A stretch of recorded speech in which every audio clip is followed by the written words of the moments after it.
Tossing and turning, there's some nights you can't just get certain thoughts out of your head. What do colors I can't see look like? What happened to Johnathan Ramcharan? Where is Cleopatra and Mark Antony's tomb? If this sounds like you, well, this may be your perfect Bumblebee food for thought video, because we are going to be talking about the top 10 scary mysteries that'll keep you up at night. Patterns can be found in everything, but when they're found in people, it's not always the same as usual. Meet the POLLOCK sisters sets. Florence and John Pollock welcomed daughters Joanna in 1946 and Jacqueline in 1951. The two girls were inseparable until the day their lives are lost tragically to a hit-and-run incident. Like many parents in grief, John and Florence went in two different directions. John, who had had a pre-existing fascination of reincarnation, threw himself into immense spiritualism and prayer. He would have dreams about the girls and felt their presence in their bedroom. Florence, on the other hand, was very strict Catholic and resented John for the reincarnation ideology and instead responded with deep depression. The strain nearly causes a divorce, but they pull their crap together for the sake of their two surviving kids, and after a few years get pregnant again. From the beginning of the pregnancy, John insisted there were two babies, despite the doctor claiming in every scan, procedure, and checkup that there weren't.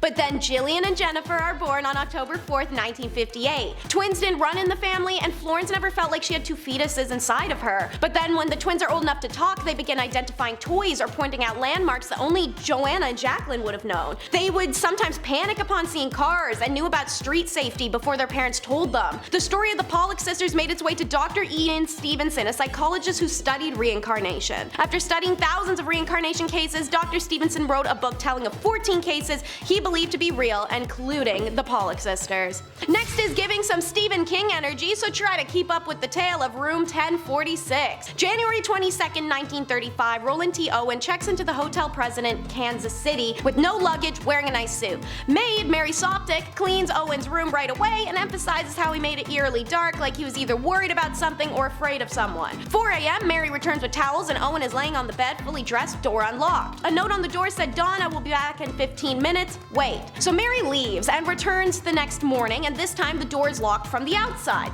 Yet when she goes in, Owen is still inside the room with the lights off, which meant someone else locked the door from the outside. So when Soptic is cleaning, Owen answers a phone call and says, "No, Dawn, I don't want to eat. I'm not hungry. I'm not hungry. I'm not hungry." Hours pass and it's Mary's towel time, and when she gets to Owen's room, it's two men and a woman arguing, and she's sent away. The next morning, the hotel switchboard operator notices Owen's phone is off the hook and sends a bellboy, Randolph Props, to go see what's up. Despite the door having a do not disturb sign, when Props knocks a couple times, he's told to come in and turn on the lights. But the door's locked, he can't go in, and after a few more knocks it never opens, so he says to just hang the receiver back up and he leaves. After an hour, that hasn't happened, so another bellboy goes up into the pitch black room and fixes it and leaves himself. Owen's laying on the bed the whole time. From 10:30 a.m., the phone is off the receiver again, so they send Randolph back up and to let him explain what he found. When I entered the room, this man was within 2 feet of the door on his knees and elbows, holding his head in his hands. I saw blood on his head. Then I turned on the light. I looked around and saw blood on the walls, on the bed, in the bathroom. The police were called and the doctor staying on the floor came to the rescue immediately. Dr. Flanders, who cut the cords from Owen's wrist, asked him who had done this to him. "Nobody," Owen answers. When asked what caused these injuries, Owen said he had fallen and hit his head in the bathtub. The doctor asked if he had been trying to end his life, and Owen says no, then lost consciousness and is taken to the hospital. He was comatose by the time he arrives and dies shortly after midnight. To make matters weirder, Owen's true identity is revealed a year and a half later to be Artemis Ogletree, and the Kansas City police continue to investigate, but there's never been suspect. Shout out to Disney for bringing this unique historical mystery to the front lines. It's the 2000-year vacation. The long pause became better known after it was featured as a central plot point in Disney's 2016 animated film Moana. However, historians and indigenous Polynesians have mixed reviews on the film's historical and cultural accuracy, but I mean, did you really expect accuracy from the people who made Pocahontas? The group of islands in the Pacific Ocean near Australia and New Guinea were first colonized 3,500 years ago by the Polynesians in what is now known by many scholars to be the greatest voyage of all time. Fiji, Samoa, and Tonga were part of these groups of islands, and after that very big period of settlement came the Long Pause, a very unique historical event for a colonistic group. They took a 2,000-year break. You can say what's so crazy about that, and it's not the fact they stopped, which is weird, sure, it's the fact they stopped for exactly 2,000 years, and then at the 2,000 point picked up right off where they left. They launched a massive voyages, colonizing every little bit of land they could. So, what happened? Historians have hypotheses, but no one knows for sure. Inexplicable, confusing, and completely lacking in logic, we have to wonder what happened to the boys of Yuba County. Monty. They will forever affectionately be remembered as the Boys. They're a group of 5 Californians, all diagnosed with varying disabilities and learning disorders, and they were scheduled to represent their community at the Special Olympics in Sacramento on Saturday, February 25th of 1978. Ted, Gary, Bill, Jack, and Jackie all lived at home with their families, who knew when the boys would be leaving the tournament and when they should be back. But they never came back. Search party revealed that inexplicably, instead of going home, the friends drove 70 miles east from the university and up a mountainous snow-covered road. There, they abandoned their Mercury Montego in a snowbank and disappeared into the night. The car's tank is half full, it functioned perfectly, and no one attempted to push it out of a snowbank. Later, a snowstorm caused authorities to have to call off their search. Then a witness comes forward. An elderly man whose vehicle had gotten stuck on the same road as the Mercury had a heart attack trying to move it and was forced to stay in his car for hours. Around 11:30 that night, headlights appeared on the road behind him. The man pulled himself from the car and saw several men standing together in the glare of headlights, along with what happened to be a woman maybe holding a baby. He called for help, but the group immediately stopped talking and turned off the headlights, so he retreated and fainted once more. When the snow begins to thaw later in the season, Ted's body is found first. On Sunday, June 4th, 1978, motorcyclists in the Plumas National Forest come upon a deserted Forest Service trailer deep in the woods at the end of the gravel road where the Mercury had been abandoned. Strangely, Ted had apparently starved and frozen to death in a trailer full of food, with an unlit propane tank heater next to him. He also had no shoes and had lived for as long as 13 weeks there. Authorities found the bodies of Bill, Jackie, and Jack, who still possessed the keys to the vehicle, outside the service trailer, and the 5th man, Gary, is never found. Hey guys, did you know that the history is so effed up we are still unraveling the first people's timeline? For decades, the most widely accepted narrative of American migration patterns centered around the ice bridge theory of the Bering Strait, which the average indigenous person scoffs at.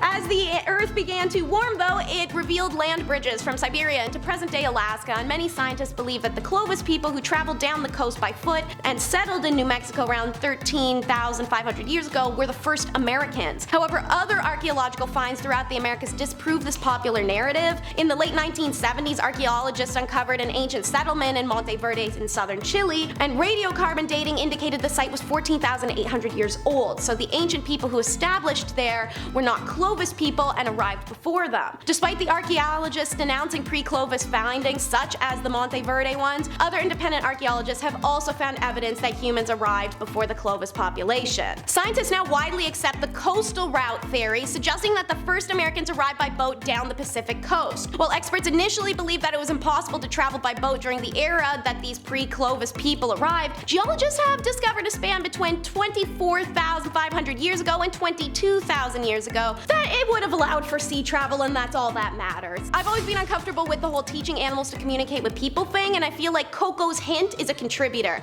Y'all remember Coco the gorilla, the one who was on TV a bunch, paraded around like a toy, and had very sweet emotional attachment to Robin Williams?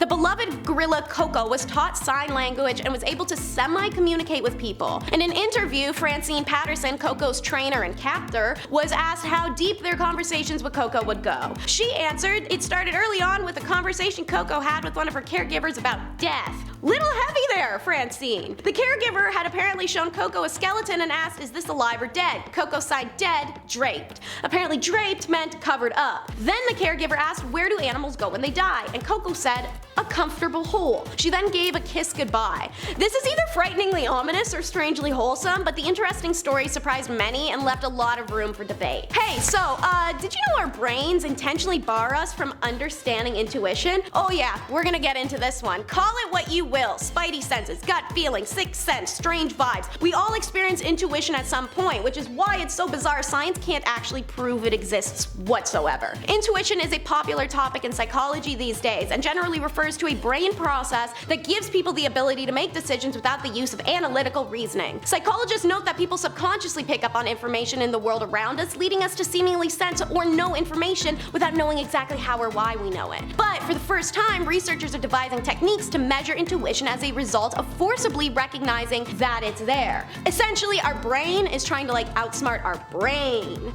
After giving it a go, they found evidence shows that intuition does indeed exist and that researchers can measure it, said Joel Pearson, lead author of this study. Not only that, but the levels of confidence, control, and pride fluctuate your measurements. Previous studies don't actually measure intuition because researchers didn't know how to really quantify it, Pearson said. Instead, these studies relied on information from questionnaires that asked people how they were feeling while they made decisions, which is more of a reflection of a person's opinion of their intuition than an actual measure of it. Clever trick. This next one is personally one that keeps me up at night many times. It's called the guardian angel effect. Psalm 91:11 says, "For he will command his angels concerning you to guard you in all your ways." This isn't a literal angel I'm talking about, or an apparition or a vision. This is something else. These are the stories of people wanting to take their own lives or make a horrible decision, but a stranger comes in from seeming nothingness, bringing them only empathy, understanding, love, and kind words, letting this person vent their troubles away, only afterwards to vanish. They're the ones that when you turn around, they aren't there anymore. They're the ones that you look them up on Facebook and you never find a profile. A real encounter without any explanation once it's gone. There are hundreds of these stories overflowing religious blogs, Reddit, and even Cracked Magazine or New York Times. People all over the world have been helped by someone who never seemed to ever exist. So let me share you one of my favorite stories from Reddit. Planning to take their life around the Christmas season, the writer stops at a hotel by an intended bridge to use their Wi-Fi and finish up respective letters. Their laptop battery suddenly dies, forcing them to go inside, book a room, and plug their laptop into charge. While they wait, they go to the only open restaurant. The manager comes out of the back to inform them the employees are having a Christmas party. They're technically closed, but they'll make an exception. So the cook comes out, takes the writer's order, and brings it back relatively quickly, but then doesn't leave them alone. The cook instead sits down with the writer at the table and just starts talking about his life. Then, as if he knew what their plan was, he tells the writer what they were about to do is a big mistake. That if they don't care about living, why not do what made you happy? Why not do all the things that you'd been meaning to do and put off for work, for solving other people's problems? He said a lot of other things too, some of which felt like he knew me and felt a bit foreboding, but in a good way, like somehow he knew that I would overcome all the suffering and lead a good life. Too tired to finish their letters and reeling from the interaction, the writer chooses to sleep in the hotel room. They wake up the next day and promise to give themselves one more year of life. So they go to thank the man at the restaurant once more, but nobody in the restaurant knew what she was talking about. There was no Christmas party the night before, no black man was ever a cook there, and they closed at 5 p.m. due to the weather the night before. To quote the writer, "I walked away stunned, but I couldn't really say surprised. The whole evening seemed surreal. To this day, I have no idea who that man was. I only know I owe him my life. I think of that man often and I call him my angel. Frankly, I don't care if he is or is not, but he will always be the angel that saved my life." No better time to address this than Indigenous Peoples Month in Canada, the Highway of Tears. Between cities of Prince Rupert and Prince George, British Columbia is the Highway 16, 450 miles long. It's become famous for being the abduction site and killing grounds of Indigenous women for over 50 years. Although official sources suggest that the number of victims is around 20, the actual number could easily be twice that, and some estimates say 600 women have been killed. Horrifically, the RCMP downplayed and hid the number of victims and disappearances, suggesting that only 18 people were killed between the years of 1969 and 2006. RCMP starts off its investigation in 1981, but the streak of deaths and disappearances along the Highway of Tears continue unabated. Many experts and local people pointed out the causes for these disappearances, other than racism and government negligence. The first issue is lack of transportation for the Indigenous communities, therefore youngsters are more likely to hitchhike. Leading to the other contributing cause, isolated location. People have stated you can drive for 15 minutes along the highway without coming across another car or individual. Add in the fact there's soft soil available on both sides of the highway, which is an ideal option for perpetrators hiding their crimes. Well, criminals feel more confident about not getting caught on this stretch. And they know Indigenous women are the easiest victims due to the racism and societal failings. Leaders of Indigenous communities and community patrol groups have expressed anguish over this negligence, and there is call for justice for all the victims of the Highway of Tears that grows louder every day. This final story is a roller coaster beginning to end, so strap in. It's the Persian princess. It all starts in the year 2000 in Pakistan when the police arrest a man trying to sell an ancient mummy in its sarcophagus on the black market for the equivalent of $11 million. It's taken to the National Museum of Karachi by authorities to be inspected. Museum staff determined the mummy had been wrapped in a classically Egyptian style and wore a face mask, gold crown, and a breastplate inscribed with the words, "I am the daughter of the great king Xerxes. Mazareka, protect me. I am Rodagane, I am." The wooden sarcophagus was decorated with what appeared to be cuneiform inscriptions from ancient Persia, including carved images of the creator god Zoroastrianism. All evidence pointed towards the fact that this was a 2,600-year-old remain of a Persian princess, and the only Persian royalty to surface this way. While Iran and Pakistan beefed over who who got the princess, forensic anthropologists and archaeologists started setting off the alarm bells because the CT scans, chemical testings, and carbon dating all pointed to the fact the mummy wasn't a Persian princess, but a modern-day fraud. The breastplate's inscription was poorly translated and some of the sarcophagus items dated only 5 years of age. But it's still a human body, one that had been intentionally mutilated and who had died in 1996. And just like a mummy, her sick killers removed her internal organs from her abdominal cavity and filled it with a drying agent. Investigators believe this woman was a fresh corpse that had been illegally exhumed by grave robbers, but an inability to identify the woman stops police ability to determine if that is the case or if they're looking at a killing. So a speech at the Aga Khan University revealed that the level of accuracy achieved in aging the woman to look like an ancient mummy must have involved scholars in the crime. While they had hoped their smuggler suspects would lead to a positive identification of the woman, this whole affair is officially now a cold case. Thank you so much once again for tuning in. Remember, you're always going to be loved and someone will always miss your presence. Reach out to 833-456-4566 if you're in Canada, 988 in America, and if you're an Indigenous Canadian or American, please reach out to Hope for Wellness program at 855-242-3310 or your closest council office. Drop a like, hit the subscribe, and share some love for one another in the comments.